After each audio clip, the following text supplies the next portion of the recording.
शुद्धम सत्मा पुगाचोर कामुको नाम निपश्चासीन महामती जितेन्द्रिया सत्यवादी च देव देवालयं प्रति दिने दिने धनं दत्त्वा द्विजां सन्तोषयन् सुधी भार्या तस्य प्रमुग्धा च सरोज वर्णा सती भद्रशीला नदी तीरे सत्यस्य व्रतमाचरत् एतस्मिन्नन्तरे तत्र साधुरेका समागता वाण्यार्थं बौद्धनयनेकैः परिपूज्या नाम संस्था तत्तीरे जगामि प्रतिं प्रति दृष्ट्वा सा व्रत्नं भूपं प्रपच्छ विनयान्ता साधुवाच किं तं कुरुषे राजन् भक्तियुक्तेन चेत् प्रकाशं कुरु तत्सर्वं सोऽप्रभुमिच्छां साम्प्रतं राजोवाच पूर्णं कृते साधो विष्णुर्पुत्रे जसः वटं च सजै साधं पुत्राद्य वापिकामा भूपस्य वचनं श्रुत्वा साधु प्रोवाच सर्वं कथय मे राजन् करिष्येऽहं तवोत्तम ममा संसदे नाथ वेद अस्मात् जयते ध्रुवं ततो निवृत्त वाणिज्यानंदो गृहम आगतः। अशोक जी ऋषियों मुनियों से आगे की कथा कहते हैं कि हे मुनि सत्तम, ब्राह्मण और लकड़हारा की कथा कह चुका और जिसने इस व्रत को किया था उसके आगे की कथा कह रहा हूँ। प्राचीन काल में एक राजा था जिसका नाम था उल्कामुख। वह राजा जो है अपनी इंद्रियों को बस में कर लिया था जितेंद्रिय हो गया था और सत्यवादी, हमेशा सत्य बोलता है। और देव मंदिर में जा करके ब्राह्मणों को इतना दान देते थे कि ब्राह्मण उससे संतुष्ट हो जाते थे। अब उल्कामुख राजा की पत्नी कैसी थी? एक ही धर्म एक व्रत नेमा, काय वचन मन पतिपद प्रेम। वह पत्नी कमल के समान तुल्य मुख वाली सती थी। अब दोनों लोग भद्रशीला नदी के किनारे अपने पति उल्कामुख राजा के साथ सत्यनारायण का पूजन कर रही थी। इसी समय साधु नाम का एक बनिया व्यापार के लिए नाव पर बहुत सा धन लादे हुए उस स्थान पर आया और नौका को नदी के तट पर नदी के किनारे खड़ी करके बनिया ने राजा के समीप जाकर देखा कि राजा अपनी स्त्री के साथ सत्यनारायण का पूजन कर रहे हैं। उसने राजा से विनय पूर्वक पूछा कि हे राजन, आप प्रेम पूर्वक किसका पूजन कर रहे हैं और किस लिए कर रहे हैं? आप विस्तार से कहिए, मैं सुनना चाहता हूँ। अब राजा क्या कहते हैं? हे साथ, मैं सत्यनारायण स्वामी का पूजन कर रहा हूँ। बंधुओं के साथ इस पूजन का अर्थ है कि मेरे पास सब कुछ है लेकिन संतान नहीं है। पुत्र की ही इच्छा के लिए यह पूजन है, क्योंकि पति बिन सोनी मार्ग, पुत्र बिन है घर सूना, रो मोक्ष के मार्ग को बिन है दुख दूना। इसलिए हे साथ, भगवान का व्रत ही इस दुख से मुक्त कर सकता है। कैसे? इस व्रत के प्रताप से वंशहीन सुत पाए, निर्धन धन पावे तथा रंक राव होई जाए।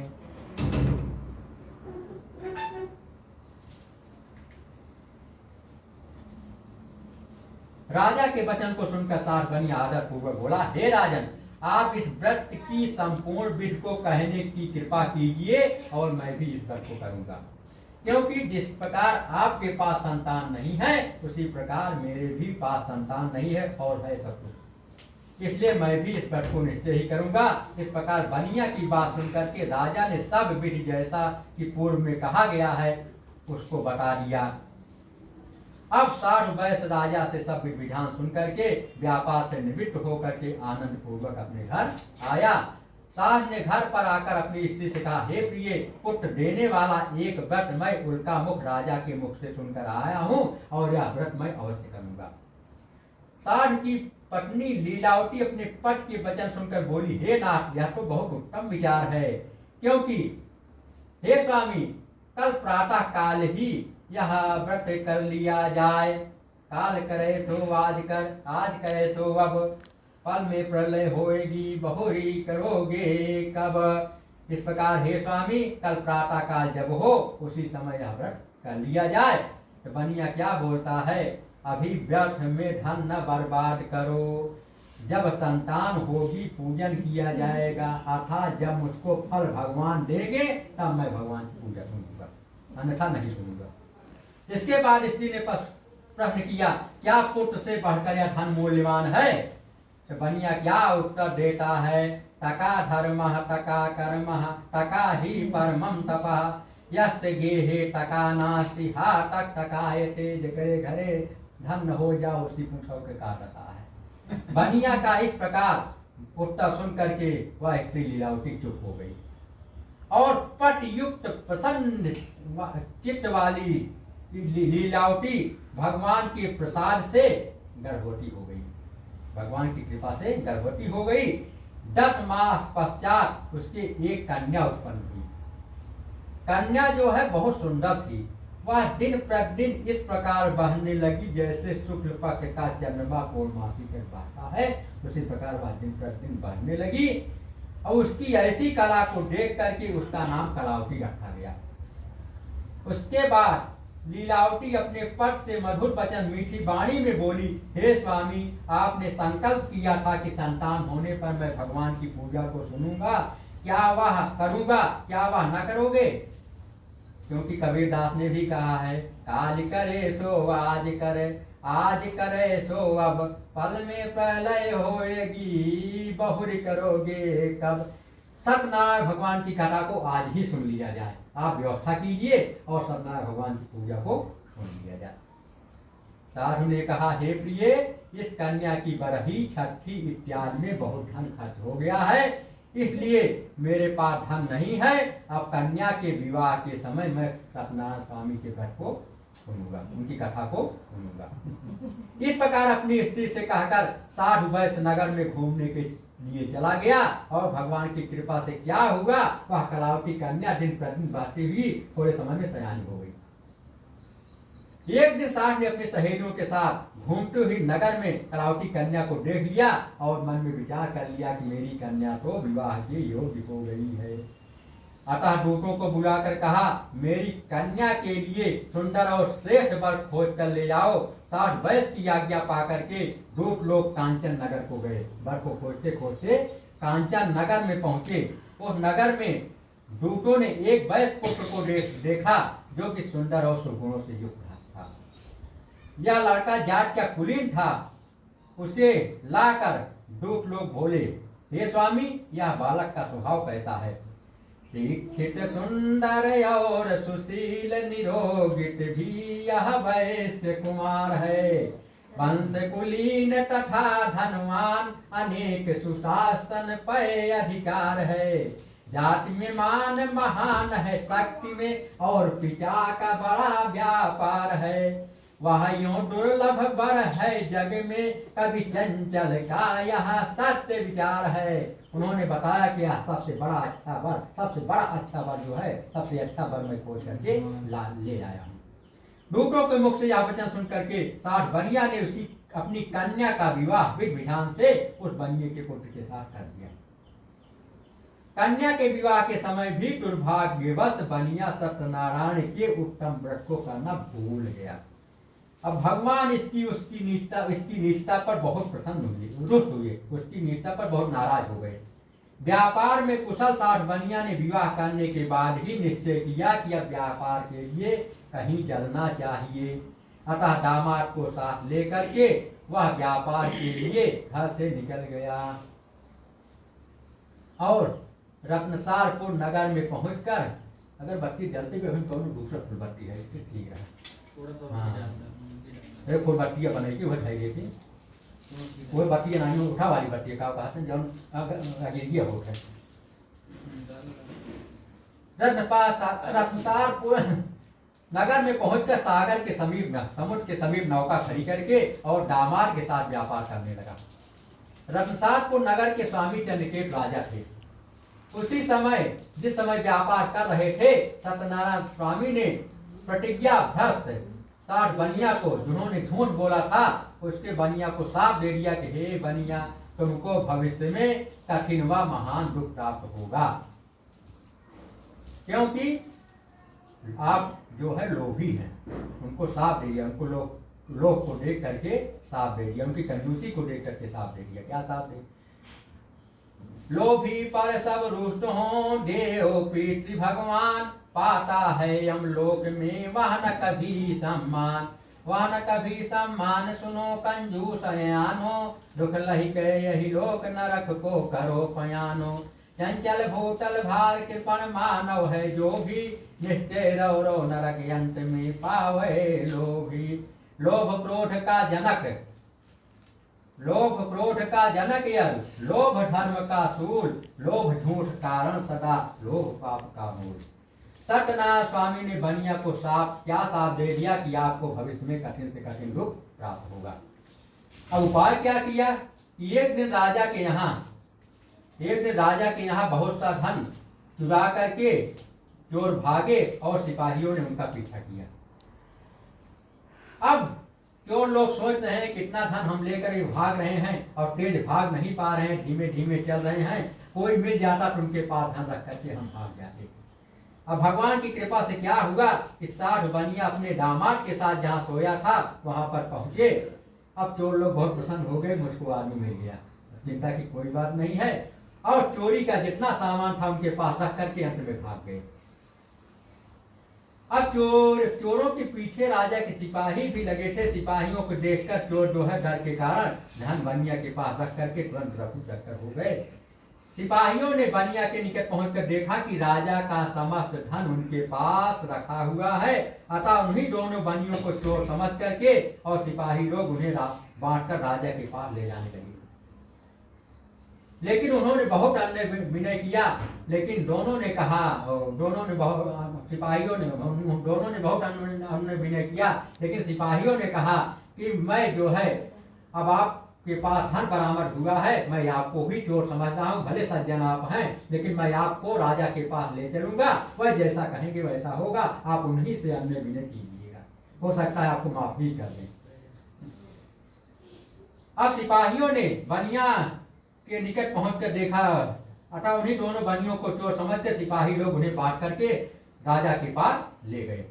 और हर्षपूर्वक सिपाहियों ने राजा से कहा, हे प्रभु, यही दोनों चोर हैं और जो आपका धन लेकर के भागे हुए थे, इनके पास माल बरामद हुआ है, अब आप बताइए इनके लिए क्या आ गया है।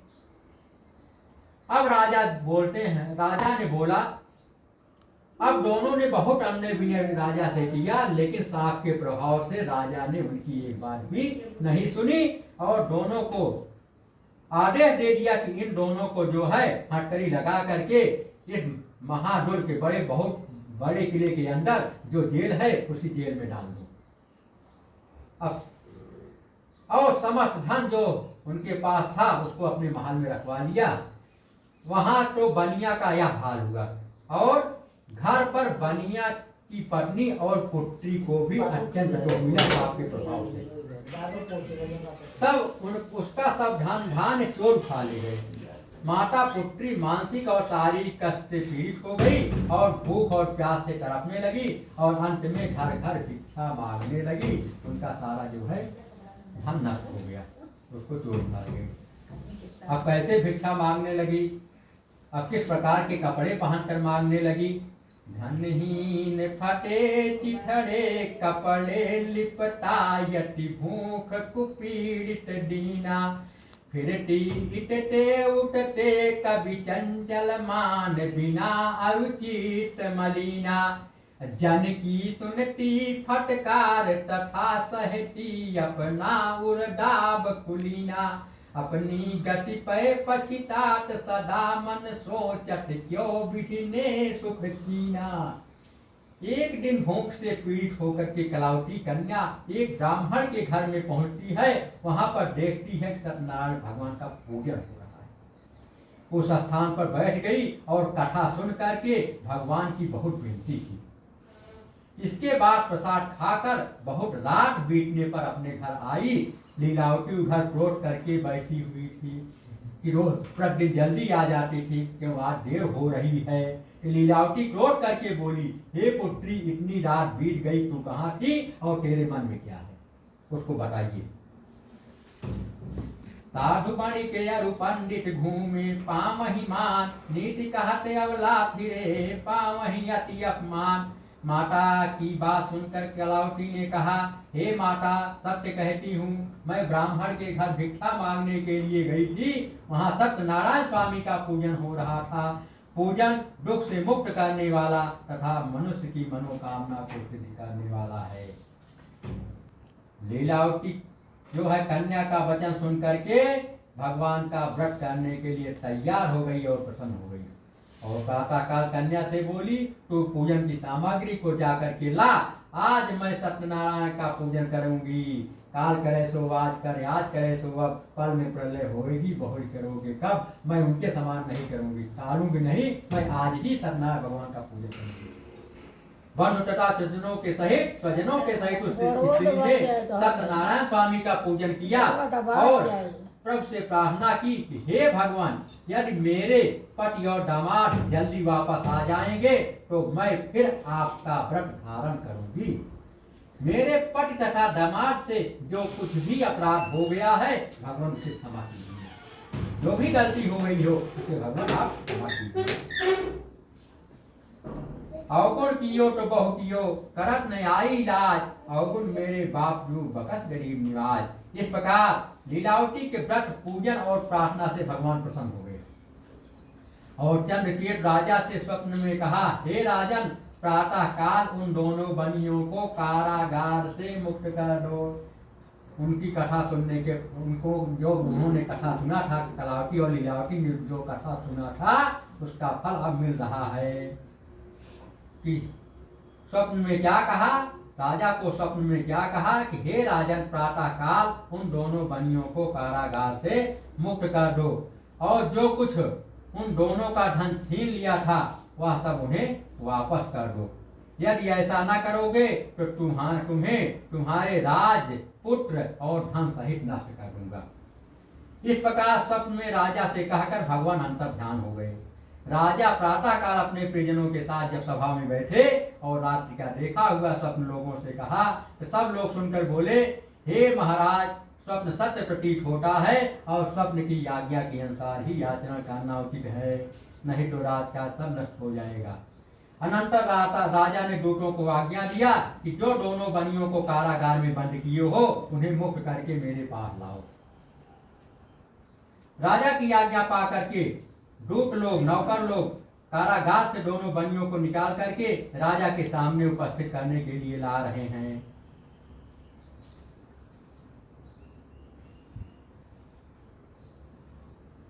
अब सिपाही लोग उनको ला रहे हैं और वह दोनों लोग जो है वो वृत्तांत को सोच करके भय से व्याकुल होकर के मौन हैं।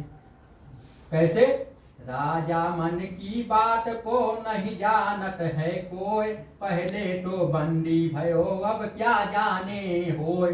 अब दोनों सोच रहे हैं, अब क्या जाने होए, शीश तो नहीं कटेगा, फांसी लागे हाय प्राण अब नहीं रहेगा। चंचल कैसे सिद्ध होए अब अपनों काजा, विधि अब कौन हवाल करेगा मेरो राजा। इतने अब सिपाही लोग उनको ला रहे हैं, दोनों बनिए इस प्रकार से अपने मन में सोच रहे हैं। तो ऐसे ही वह राजा के पास सिपाही लोग उनको लेकर के पहुंच गए। तब राजा ने दोनों बनियों को की ओर देख करके कहा, जो कुछ तुमको दुख प्राप्त हुआ है उसका कारण दैव है, मैं नहीं। इस समय कोई भय नहीं है, तुम निर्भय हो जाओ। इतना कहने के बाद राजा ने उनकी हथकड़ी कटवा दिया और बाल बनवाने की आज्ञा दिया। बनियों ने अपना बाल बनवाया। तत्पश्चात राजा ने उन दोनों को वस्त्र तथा आभूषणों से सुसज्जित करके किया तथा मीठे वचनों से संतुष्ट किया और उनका जो धन ले लिया था राजा ने उसका दूना धन दे करके अंत में राजा ने उससे कहा, हे साधु, अब तुम अपने घर को प्रस्थान करो। राजा की आज्ञा पा करके बनियों ने कहा, अब आपका आदेश है तो हम घर जा रहे हैं। राजा ने कहा, आपके पास सिपाही भेज दें। तो दोनों ने कहा, सिपाही की कोई आवश्यकता नहीं है, मैं जो है अकेले ही चले जाएंगे। इस प्रकार कहकर दोनों अपने घर के लिए प्रस्थान कर गए। अब कहें किस कहें कोई से कहते ज्ञान धना पाए ही खो होगा सिपाही मांगे जाए। इसी रचन को आए रेवाखंडे सत्यनारायण पर कथायाम तृतीय अध्याय संपन्ना। बोलो वृंदावन बिहारी लाल की जय।